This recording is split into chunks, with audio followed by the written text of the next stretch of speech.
नमस्कार शेतकरी मित्रांनो, तर आज आपण गव्हाचे लाईव्ह बाजारभाव बघणार आहोत। तरी तुम्ही या चॅनलवरती पहिल्यांदाच आला असाल तर या चॅनलला सबस्क्राइब करून घ्या आणि सोबतच या व्हिडिओला लाईक करून तुमच्या मित्रांपर्यंत या व्हिडिओला शेअर करा। तर शेतकरी मित्रांनो, पहिली बाजार समिती आहे जालना, जिथे आवक 586 क्विंटलची झालेली आहे। कमीत कमी दर 3,500 रुपये भेटलेला आहे, जास्तीत जास्त दर 3,500 रुपये भेटलेला आहे आणि सर्वसाधारण दर सुद्धा 3,500 रुपये भेटलेला आहे। तर शेतकरी मित्रांनो, पुढील बाजार समिती आहे नागपूर, जिथे आवक 1,000 क्विंटलची झालेली आहे। कमीत कमी दर 3,100 रुपये भेटलेला आहे, जास्तीत जास्त दर 3,500 रुपये भेटलेला आहे आणि सर्वसाधारण दर 3,400 रुपये भेटलेला आहे। तर शेतकरी मित्रांनो, पुढील बाजार समिती आहे पुणे, जिथे आवक 422 क्विंटलची झालेली आहे। कमीत कमी दर 4,500 रुपये भेटलेला आहे आणि जास्तीत जास्त दर 5,200 भेटलेला आहे आणि सर्वसाधारण दर 4,850 रुपये भेटलेला आहे। तर शेतकरी मित्रांनो, पुढील बाजार समिती आहे मुंबई, जिथे आवक 14,104 क्विंटलची झालेली आहे। कमीत कमी दर 2700 भेटलेला आहे आणि जास्तीत जास्त दर 6,200 भेटलेला आहे आणि सर्वसाधारण दर 4,500 रुपये भेटलेला आहे।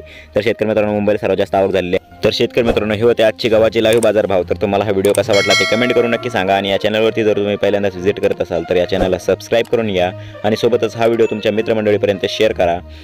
धन्यवाद।